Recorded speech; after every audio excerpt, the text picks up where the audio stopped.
दोस्तों नमस्कार, स्वागत है आपका यूट्यूब चैनल एबी टेक में। आज है 10 नवंबर 2025 और जान लेते हैं आज की महत्वपूर्ण खबरें।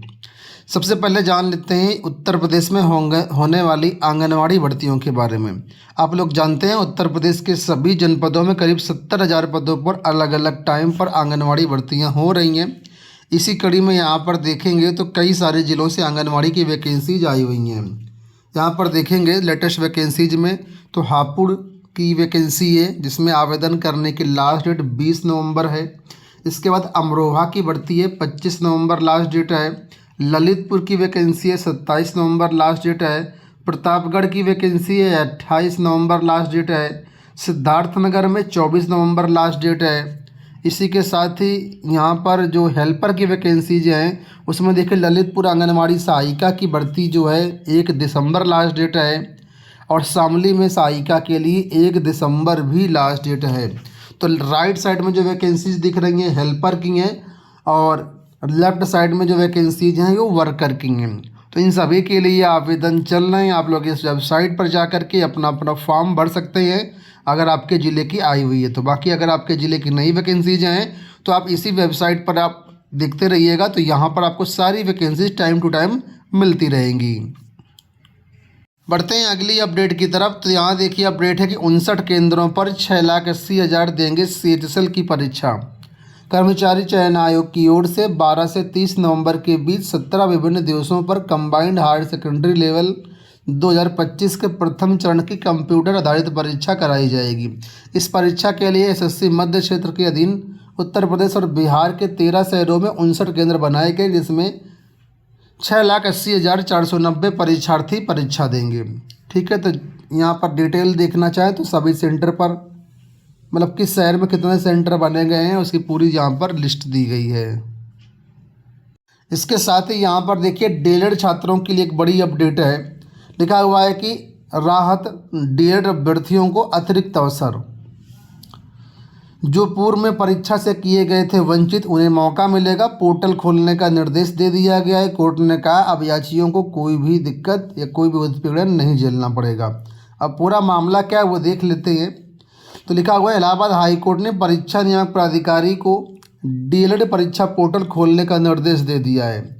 साथ ही उम्मीद जताई है कि अब याची अभ्यर्थियों को किसी प्रकार की परेशानी या उत्पीड़न नहीं झेलना पड़ेगा। यह आदेश न्यायमूर्ति दिनेश पाठक ने शीतल की अवमानना याचिका पर उनके अधिवक्ता कौंतेज सिंह व स्थायी अधिवक्ता को सुनकर दिया है। यह आदेश उन अभ्यर्थियों के लिए अतिरिक्त अवसर प्रदान करने के संबंध में है जिन्हें पूर्व में परीक्षा में सम्मिलित होने से वंचित किया गया था। एडवोकेट अधिवक्ता कौंतेज सिंह के अनुसार कोर्ट ने साक्षी और 77 अन्य की याचिका पर सुनवाई करते हुए यह निर्देश दिया है। ऐसे सभी छात्रों को परीक्षा में सम्मिलित होने का एक और मौका मिलेगा। ठीक है, जिनको फिलहाल पहले वंचित कर दिया गया था।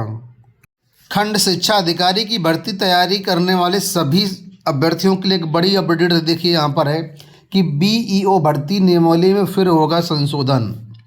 बेसिक शिक्षा विभाग में खंड शिक्षा अधिकारी की भर्ती नियमावली में फिर से संशोधन होगा। अब 100% पदों पर सीधी भर्ती की तैयारी है। बेसिक शिक्षा विभाग की ओर से नियमावली संशोधन का प्रस्ताव शासन को भेज दिया गया है। पहले खंड शिक्षा अधिकारियों के 80% पदों पर ही सीधी भर्ती होती थी और बाकी जो 20% पद है उसमें जो है एक तरीके से प्रमोशन से पद भरे जाते थे, जिसमें 10% पद उच्च प्राथमिक और जूनियर हाई स्कूल के प्रधानाध्यापकों के थे, जबकि 10% पद प्रसार और शिल्प अध्यापकों की पदोन्नति से भरे जाते थे। लेकिन अब नियमावली में संशोधन हो रहा है और इन सभी पदों को 100% सीधी भर्ती के माध्यम से भरे जाने का प्रस्ताव दिया गया है। तकरीबन 2 दशक पहले 20% पदोन्नति का कोटा एक शासनादेश के माध्यम से समाप्त कर दिया गया था। अब नियमावली में ही संशोधन होने जा रहा है ताकि किसी प्रकार की विधिक अड़चन न रहे।